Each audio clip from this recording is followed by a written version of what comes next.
Hi, welcome back to my channel. I'm sure a lot of you are familiar with Brat TV. If you're not, it's a YouTube channel that makes scripted shows starring TikTokers and other influencers. Are the shows good? No, not really. The scripts aren't great. What are you doing here? What do you think I'm doing here? Are you here to do the makeout? The acting is passable. Smell like strawberries. I smell like some salt and vinegar chips. That's because I had like 7 bags. And the department heads aren't exactly doing their best work. 4, 43, 35, And done. 85 seconds. The shows are hard to enjoy unironically if you aren't in their target demo. So I want you to imagine if there was a version of Brat TV where the target demo was people who were in the military. Well, there is, and it's called Vet TV. We're going to start with the introductory video that plays when you first go to their website, because if I just told you a list of things that happen in that video, you would not believe me. You would look at me and say, Harry, you're a liar. Why are you sullying your good reputation in order to present falsehoods about the greatest streaming service of all time? To which I'd reply, of all time? So we're just going to pretend like Quibi never happened? Get real. And then you'd say, did you ever watch anything on Quibi, or are you just using it as a punchline the same way people were using Morbius? And then I'd say, if you're saying that Quibi is the Morbius of streaming services, that is a very apt comparison. And I have seen pieces of Chance the Rapper's Punk'd, but more than anything, I was looking forward to the untitled Ice Cube Heist series that will now probably never see the light of day unless it ends up on Roku TV. See, that joke is funny because there's a common understanding amongst people of all generations that Roku TV has picked up a lot of Quibi's old shows. And by the way, why is Roku TV allowed to market shows that were originally on Quibi as Roku TV Originals? A show on a streaming service that started on a different streaming service that itself is just a reboot of a show that was on network television hardly feels like an original to me. Anyway, let's watch some Vet TV. Military life can be challenging. We knew it would be. That's why we joined. The way we deal with our daily challenges is different. This is the first time we see someone masturbating as a punchline. It will not be the last. When we leave the military, we're faced with a whole new set of challenges.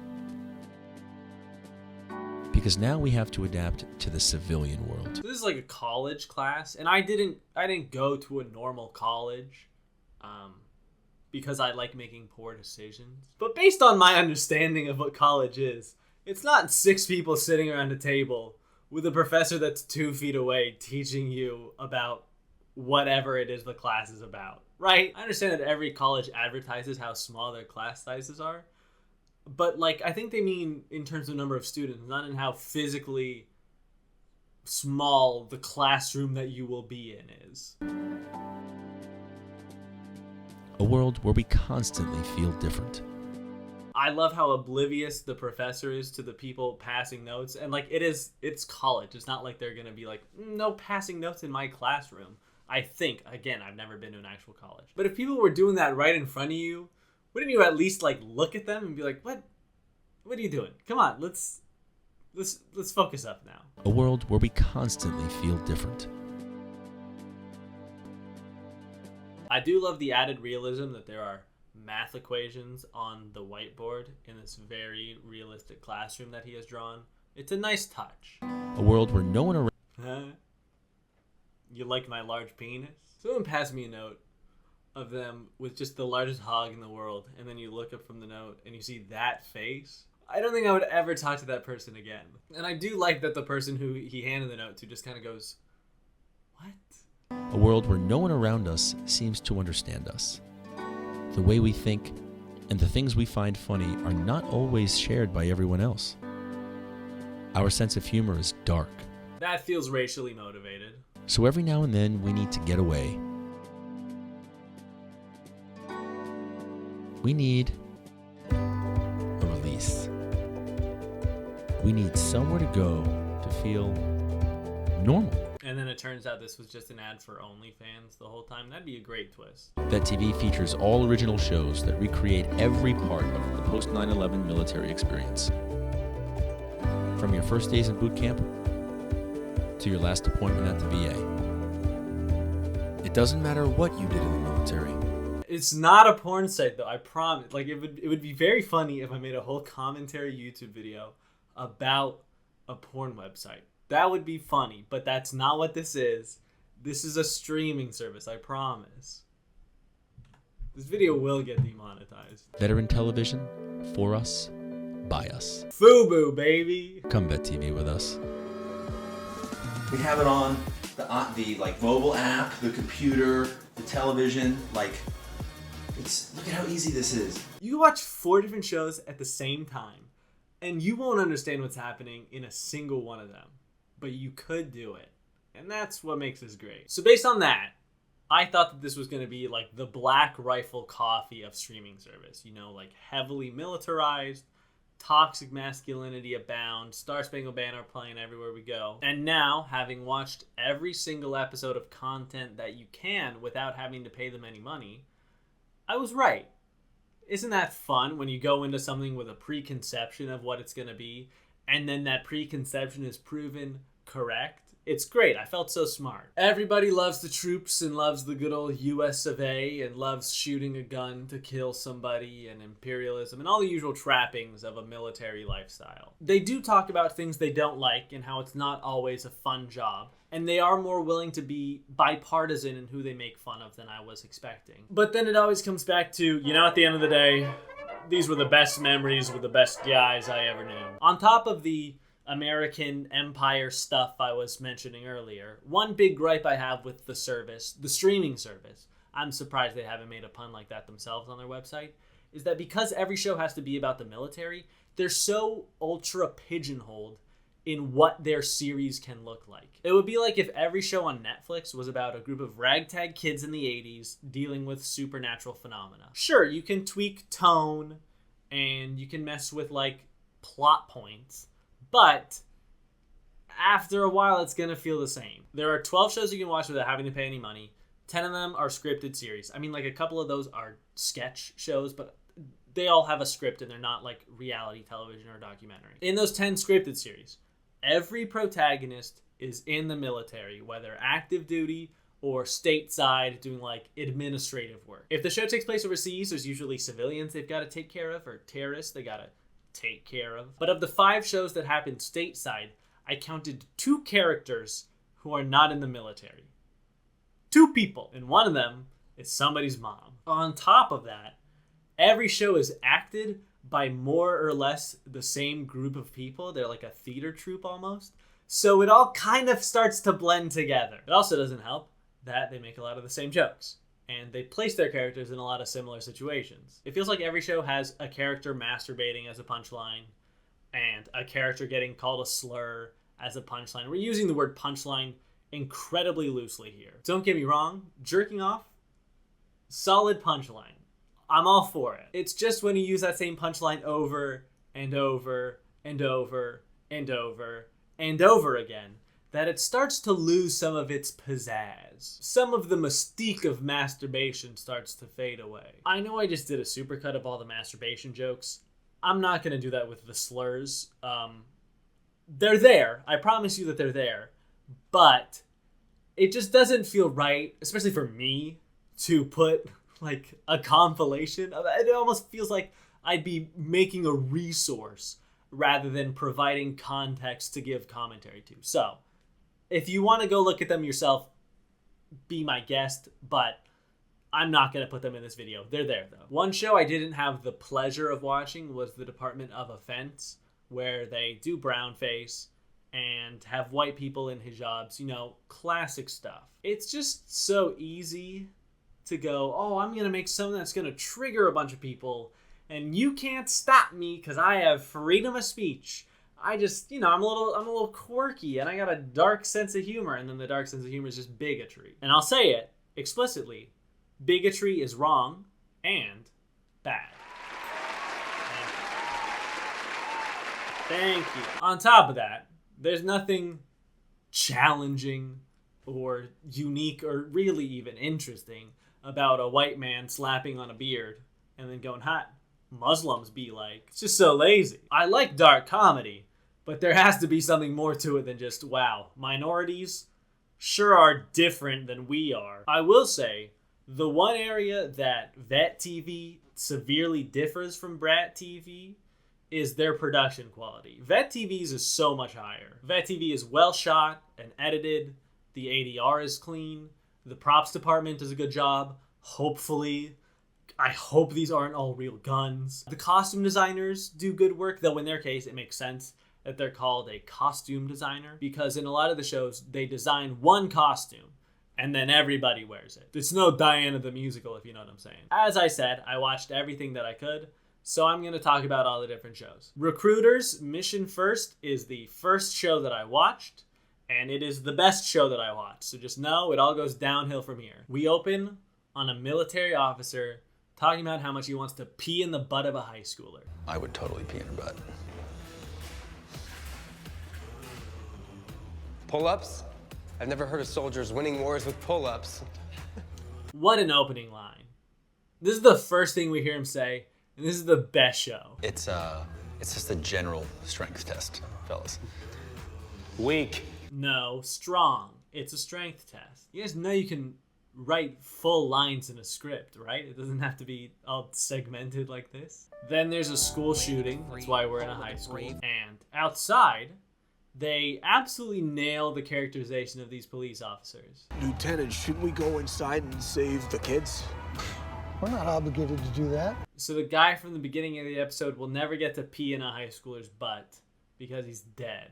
And now we've got a new guy taking over his job as the recruiter. He's got to recruit kids to join the military, and it doesn't go very well. This show's supposed to be a comedy. Every show on Vet TV is allegedly a comedy, which helps contribute to the homogeneity I was talking about earlier. But with the shooting at the beginning and the way the episode is shot with a camera, it feels like it's eventually going to take a dramatic turn, but it never does. At least not in the first episode. Sometimes in order to be successful around here, you have to tell a few white lies, grease a few palms, use your assets. Ah, you want him to shake his tits. Got it. And then like a high school project where your teacher's doing something a little fun and goes, you guys should make videos. And one person gets saddled with most of the work.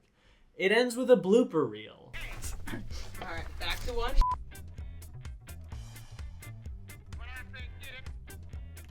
This will also happen across most of the shows. Also, these two are gonna fall in love. That's her at your desk. Her? Well, go talk to her. Staff Sergeant Butler. Hey, I'm Jocelyn. God, you take things too seriously. Besides, I know they basically hand those things out like candy now, right? Cheer up, big guy. Friends of mine from high school. No way in hell they joined the military, but an appointment's an appointment. Just tell them I asked you to call and they'll play the game. That's kind of cheating. You know, I don't Don't be. Just hurry up and call them and you can have dinner with your wife. You're welcome. I hope they don't draw out the will they won't they for too long, because they will fall in love. That's the only possible arc these two could have. Devil Docs is the horniest show on Vet TV, a lot of that being attributed to the very horny main character. In the first 3 minutes of the episode, we see 3 dudes face down, ass up. I think we see 5 total by the end of it. It's a show set in a hospital, and we follow a doctor on her first day at a new job. You must be Squib. Check in with me later. Oh, how could you tell? Even if you didn't know someone was having their first day today and you saw someone walk in looking all new, she's got a name tag on. You all have name tags on. This guy's very horny. This guy's also very horny. Everyone on the show is horny. Game time. From San Diego, the Colossus of Crotch, the Sultan of Snatch, the King of Vagine, Ethan Spencer! Why he's in a basketball jersey if he's being introed by a boxing ring announcer, I have no idea.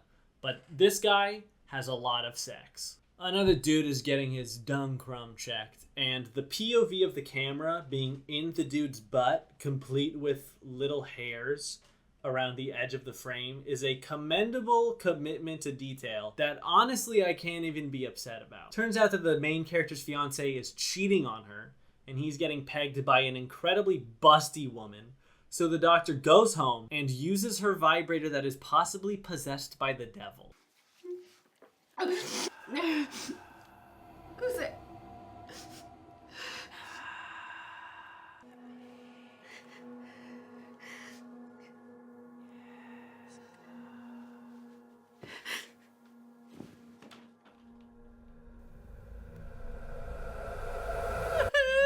She hears the spooky noises too, so it's not just for dramatic effect. I think this might be a real Hitachi haunting. A Grunt's Life! This one was boring. A lot of people shooting guns, and not a very good through line. Lieutenant Murphy and his platoon take contact.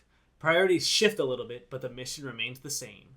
Kill motherfuckers. I don't know why they're censoring the word motherfucker in the description of a show that literally depicts porn. I'd say porn is a little more explicit than the F word, but what do I know? Vet TV also posts shorts to YouTube of some of the stuff that happens in later episodes, some of the episodes that are behind a paywall. And here's one from A Grunt's Life, or I'm pretty sure it's from A Grunt's Life. I had my eyes on the tree line for the last 30 minutes and there are no signs of civilian life. I've also done my own recon of the area and I found... There are definitely civilians near that tree line. Actually, I've looked at that tree line in depth and there are definitely no civilians in that tree line. Damn, I fucking love the search. So for natural, I can say with 100% certainty there are no civilians in that tree line. Have a copy? Solid copy. It's funny because we're gonna do a war crime. That's the whole joke. Let's watch another one. Just nailed a dude in the midsection. And I'm like happy, but also really calm. This is weird, bro. I think I'm gonna beat off. Hell yeah. Hell yeah. Part of me wants to Google, do people in the military masturbate after killing people?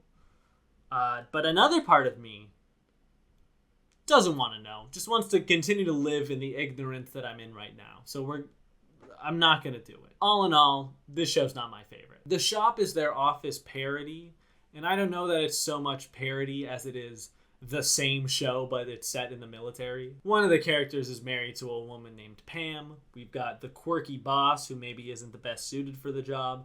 The smart young man, who's probably too lazy for his own good.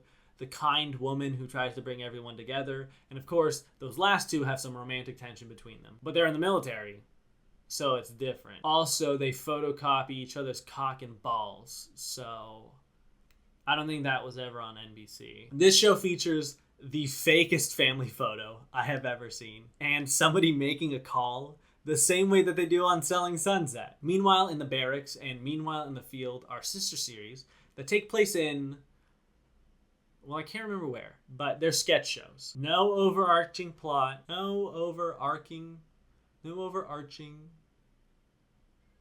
It's just bits and vibes. Would you mind showing me how to properly shove your cock in my ass? I don't remember the context for that line, but I know that I wrote it down. So, it's gotta be good. Women in bras kissing? What is this, 2009 YouTube? And then, see, the joke here is, y'all ain't got nothing better to do than play fuck games with the slow kid? This young killer here looks up to you. I mean, don't get me wrong. You want half as this dumb bitch, because I'm fucking tired of you fucking with the platoon. Get up! Stand the fuck up, soldier! He's beating the shit out of somebody who's mentally handicapped.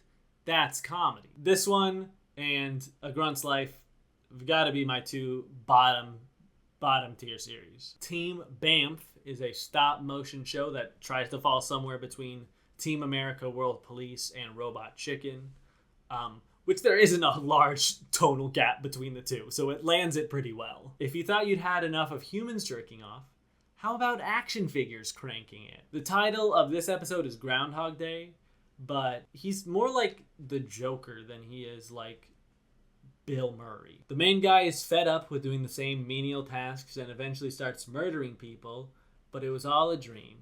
A fantasy. This is the first show to feature a gay stereotype. Oh, don't be such a sourpuss, Smith. Here, how much do they want? So I'm glad that they're starting to have some diversity. Some of the comments on this one are troublesome though. Love it.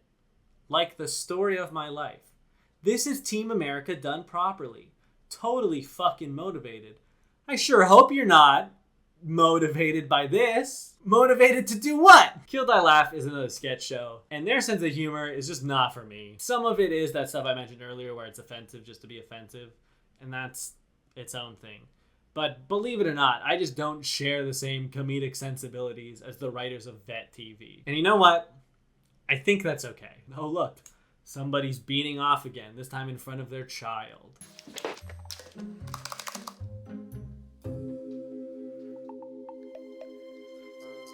Luckily for me, there are 3 episodes of this series that I could watch, so I really got to savor every moment of it. Most of their sketches suffer from SNL disease, which is where a sketch goes on probably 2 or 3 times as long as it needed to. The first episode has an 8-minute sketch.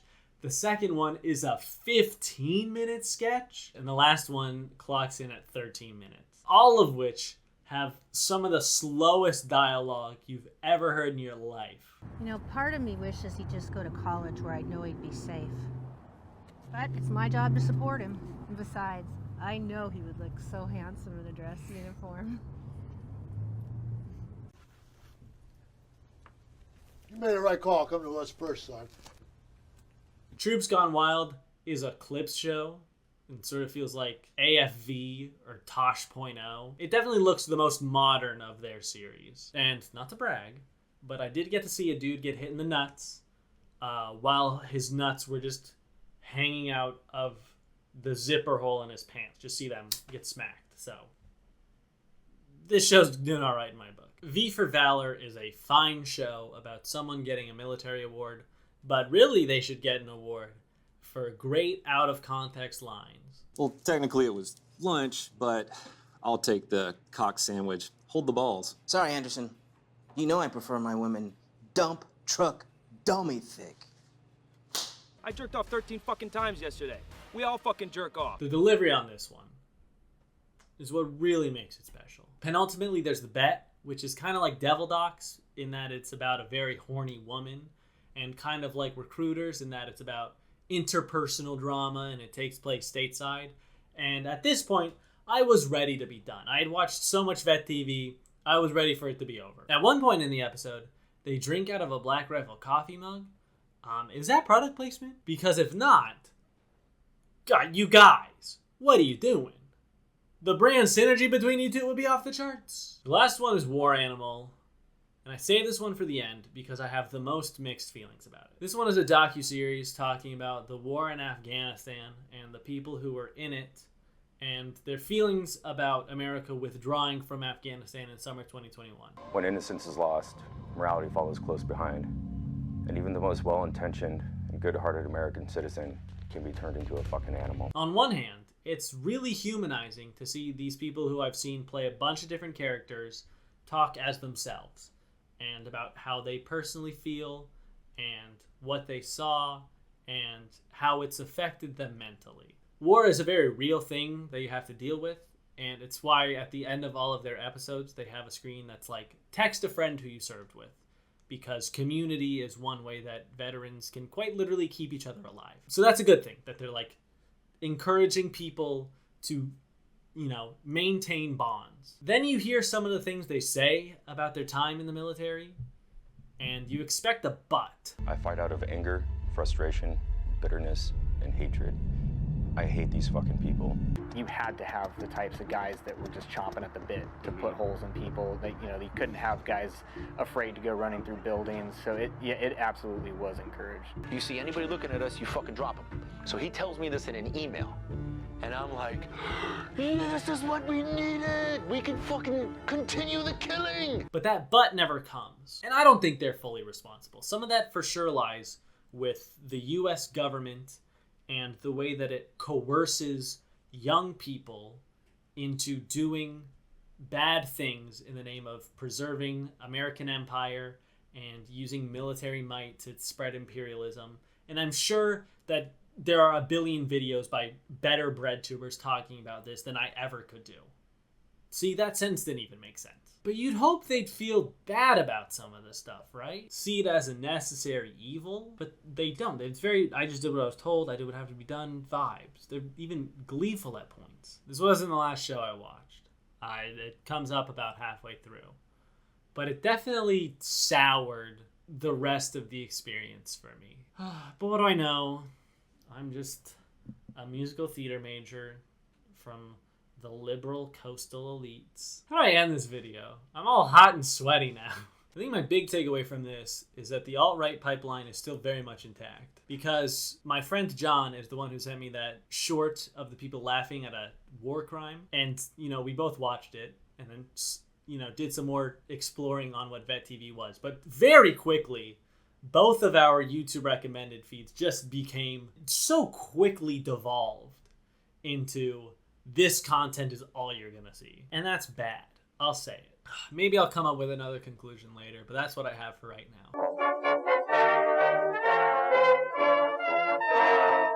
Thank you so much for watching this video. I really hope you enjoyed it. If you did, and you wouldn't mind leaving a like or subscribing, I'd really appreciate that too. I don't think there's a shot in hell this video isn't demonetized. And that's okay, because I do it for the love of the game. If someone served, I don't hate them. Obviously. I just hope they don't like killing people. Again, thank you so much for watching this video, and hopefully I'll see you in the next one. Bye-bye!